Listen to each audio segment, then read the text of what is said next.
নীল চিরকুট, লেখকের নওশীন আহমেদ রোদেলা। গ্রীষ্মের তাণ্ডব শুরু হয়েছে মাত্র। আকাশের তেজস্বী সূর্য রোদের তাপে উত্তপ্ত হয়ে উঠেছে পিচঢালা রাস্তা, ফুটপাত। শাহবাগ জাতীয় গ্রন্থাগারের দ্বিতীয় তলায় ফ্যানগুলো দ্রুত গতিতে ঘুরছে।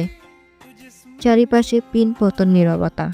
ভ্যাপসা গরমে ঘেমে নিয়ে চাকবিরের বই ঘাটছে বিভিন্ন বয়সের পাঠ্য।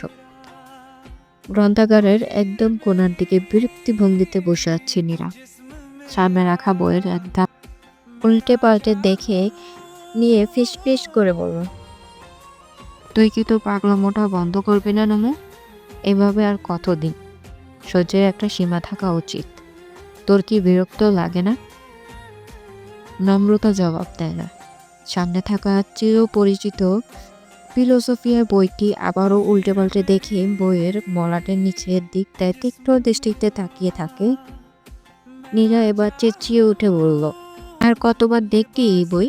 3 বছর ধরে তো দেখছিস, কিছু পেয়েছিস? নীরার উচ্চস্বরে কয়েক জোড়ায় বিরক্ত চোখ তাদের উপরে এসে পড়ল। নীরা ঝটপট গলাস্বর নিচু করলো, চাপা ফিসফিসিয়ে বলল, নমো, পাগলামো করিস না। আজকাল যুগে এমনটাও শুধুই কল্পনা। কেন এত সিরিয়াস হচ্ছিস বলতো? 3টা বছর ধরে কি থেকে কি হয়ে গিয়েছিস জানিস? একবার তাকিয়ে দেখেছিস নিজেরকে? এটা 1919 নয়, এটা 2019। বোঝার চেষ্টা করে একটু। নম্রতা জবাব না দিয়ে উঠে দাঁড়ালো। হাতের বইটি নির্দিষ্ট জায়গায় খুব যত্ন করে রাখলো। ডান হাতের আঙ্গুল দিয়ে খুব যত্ন করে ছুঁয়ে দিল বইটির গা। সাথে সাথে বুকের ভিতরে উঠল একদলা কান্না। নম্রতা মুখ ফুলিয়ে শ্বাস ফেলল। এদিক ওদিক তাকিয়ে চোখের জল গড়ানো আটকালো। আর কত কাঁদবে সে? প্রতিদিনই তো এমনই হচ্ছে। প্রতি মুহূর্তে তোর নিঃশ্বাস আটকেই বেঁচে থাকছে সে। নীরা দীর্ঘ শ্বাস ফেলে উঠে দাঁড়ালো।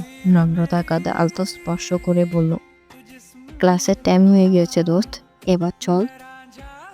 আর কতক্ষণ থাকবে? নম্রতা ছোট নিঃশ্বাস ফেলে বলল, চল। কথাটা বলে কয়েক সেকেন্ড দাঁড়িয়ে থাকে নম্রতা। এক দৃষ্টিতে তাকিয়ে থাকে ফিলোসফিয়ায় ময়লা হয়ে আসা মলাটার দিকে। তারপর ধীরে গম্ভীর পায়ে বেরিয়ে যায়।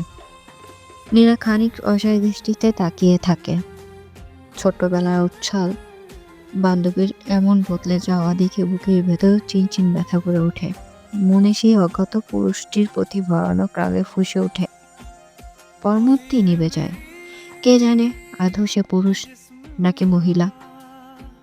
ভার্সিটি ক্লাস শেষে রোকেয়া হলের দিকে হাঁটছিল নম্রতা আর নীরা। বরাবরের মতোই চুপচাপ নম্রতা আর নীরার গল্প জুড়ে নীরব শ্রোতা। নীরা ছোট থেকেই কম কথা বলা মেয়ে, আর নম্রতা চঞ্চল। কিন্তু সেই ইনসিডেন্টের পর অদ্ভুতভাবে বদলে গেল সব। নম্রতার চঞ্চলতা শরতের শিউলি ফুলের মতো ঝরে পড়ল। দুই বান্ধবীর মধ্যে তৈরি হইল বিস্তর নীরবতা। সেই নিশ্চুপতা দূর করতেই ইন্ট্রোপার্ট নীরা নিজেকে প্রকাশ করতে শিখল। নম্রতাকে ব্যস্ত রাখার চেষ্টা করতে লাগলো। কিন্তু নম্রতা আটকে থাকা মন আর সচল হলো না।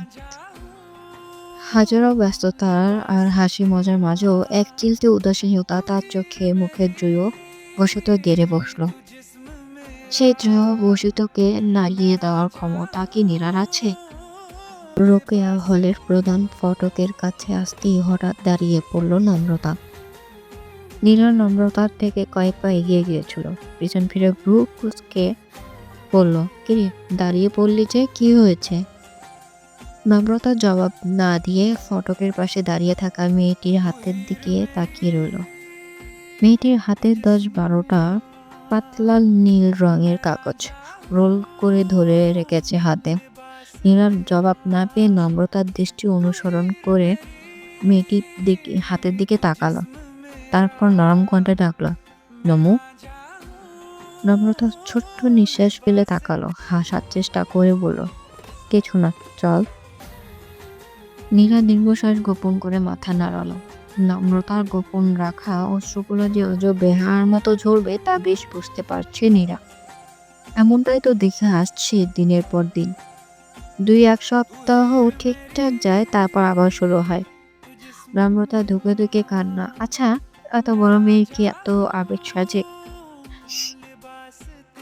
নীরার মস্তিষ্কে উত্তর দেয়, ছোট বড় কি, মেয়ে মানেই তো আবেগে আটখানা নয়। হলে পৌঁছে প্রয়োজনীয় কাজগুলো বেশ স্বাভাবিকভাবেই করলো নম্রতা। গোসল, খাওয়া দাওয়া শেষ করে বিছানা গায়ে এলিয়ে দেওয়ার পরপরই উপলব্ধি করলো সে ভীষণ ক্লান্ত। শরীরের ভারটা বোধহয় আর বয়ে চলা যাচ্ছে না। মাথাটা ঝিমঝিম করছে। বুকে জমে রাখা কান্নাগুলো উতলে উঠছে। নম্রতা ফ্যানের সুইচ অন করে আগাগোড়া কাঁথা মুড়ি দিয়ে শুয়ে পড়ল। ক্লান্ত চোখ জোড়া বন্ধ করতেই বুকে অসহনীয় এক ব্যথা চিনচিন করে উঠল। নম্রতা হুড়মুড় করে উঠে বসল। টেবিলে ড্রয়ারে থাকা পুরনো ডায়েরিটা বের করেই বুকে চেপে ধরল। গলাটা খানিক কাঁপছে তার, বোধহয় কান্না পাচ্ছে। নম্রতা বিছানার সাথে লাগানো দেওয়ালে ঠেস দিয়ে বসল। চোখ দুটো বুজে নিয়ে বুক ফুলিয়ে শ্বাস নিল। ডায়েরিটাকে আরো শক্ত করে চেপে ধরল বুকে। মনের কানিসে ভেসে উঠল প্রায় 4 বছর আগের অদ্ভুত সুন্দর দিনগুলোর কথা। তখন কতটা চঞ্চল ছিল নম্রতা। 2015 সাল, মাত্রই কলেজে পা রেখেছে নম্রতা। দীর্ঘ সময় গার্লস স্কুলে কাটানো মেয়েগুলো যেমন কলেজে উঠেই পাখা মেলে দেয় আকাশে, ঠিক তেমনভাবেই পাখা ছড়িয়েছিল নম্রতা। ক্লাসের বাইরে বান্ধবীদের আড্ডায় দুষ্টুমিতে ছেয়ে গিয়েছিল সে। কিভাবে এক দল ছেলে বন্ধুও জুটিয়ে নিয়েছিল, কিন্তু কারোর সাথেই তেমন একটা ঘনিষ্ঠ হয়ে ওঠেনি। উকিল বাবার 2 মেয়ে বড়জনই ছিল নম্রতা।